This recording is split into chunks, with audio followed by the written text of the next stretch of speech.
এখন তো মা নেই, তাড়াতাড়ি যাই, খেলে আসি আমার বন্ধুদের সাথে, না হলে তো পরে মা আসলে আমাকে বকবে। মিলির মা বাড়িতে নেই, সেই সুযোগে মিলি খেলতে যাচ্ছিল। গ্রামের একটাই বড় রাস্তা, সেখানে শোনা গেছে বাঁশঝাড়ের নিচে নাকি একটা ভূত বাসা বেঁধেছে। মিলি সেই রাস্তা দিয়ে খেলতে যাচ্ছিল। এ বাবা, আমি তো হাঁটতেও পারছি না, নড়তেও পারছি না, আমার তো খুব ভয় করছে। আমার মা তো এখানে নেই, নাহলে তো আমি মাকে ডাকতাম।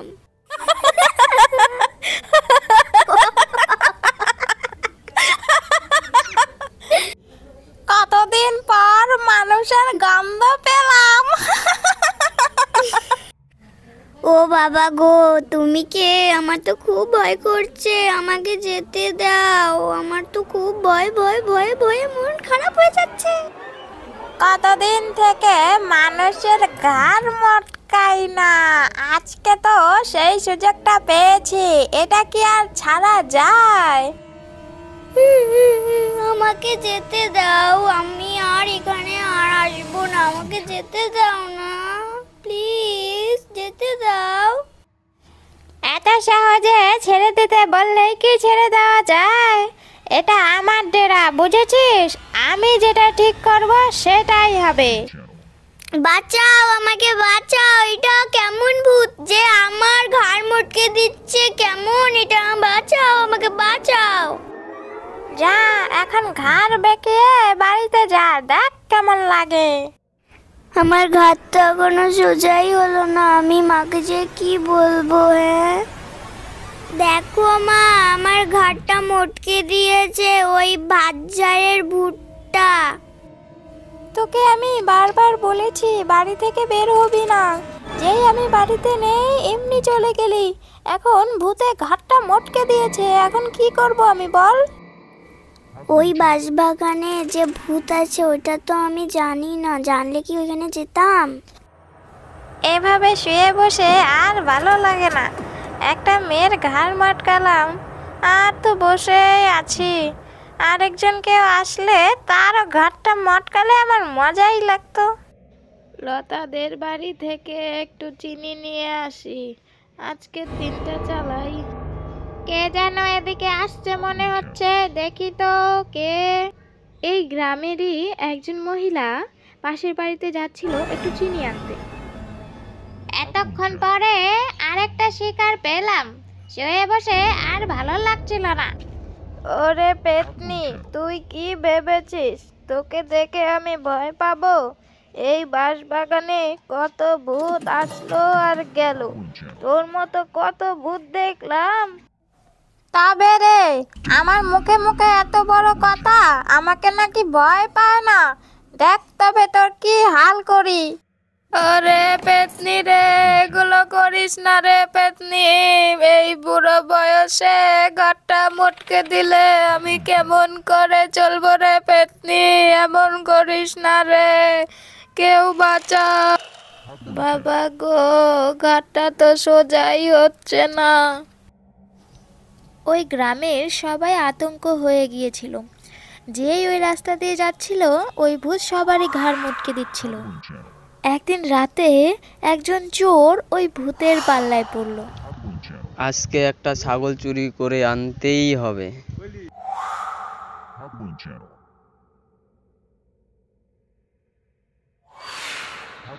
বাঁচাও বাঁচাও, পেতনি আমার ঘাড়টা মটকে দিল, বাঁচাও বাঁচাও, কেউ তো বাঁচাও। বাপ রে, ঘাড়টা তো আবার সোজাই হচ্ছে না, আজকে ভাবলাম চুরি করব, পেতনি আমার ঘাড়টা মটকে দিল। দিদি, ও দিদি, আমার কি সর্বনাশ হলো গো। গ্রামের একজন জ্যোতিষীর কাছে ওই মহিলা আসলো। আজকে হঠাৎ আমার বাড়িতে কি হয়েছে, কোনো সমস্যা? দিদি গো, দেখো আমার কি সর্বনাশ হলো, ওই বাঁশঝাড়ে একটা পেতনি এসেছে, সবার ঘাড় মটকে দিচ্ছে। কি বললে? যেই যাচ্ছে তারই ঘাড় মটকে দিচ্ছে ওই পেতনি? ঠিক সেই সময়ই সেই জ্যোতিষের বাড়িতে মিলির মাও আসলো আর বলল, দিদি, কি হয়েছে শুনেছো?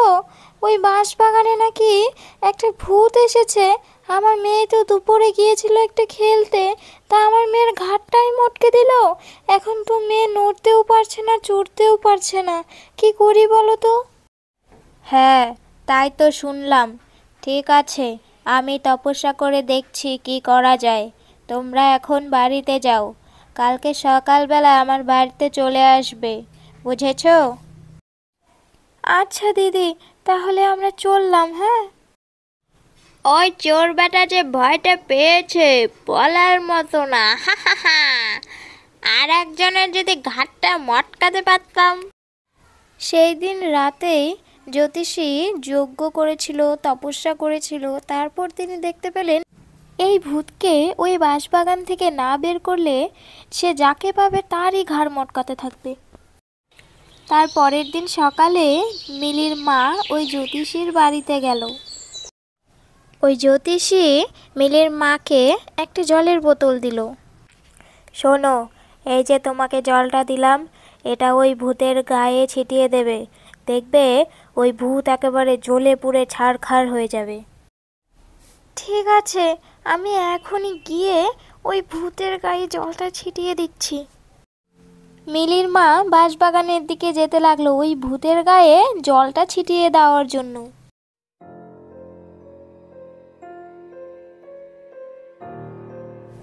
কি ভূত, এভাবে দাঁড়িয়ে আছো কেন চুপ করে?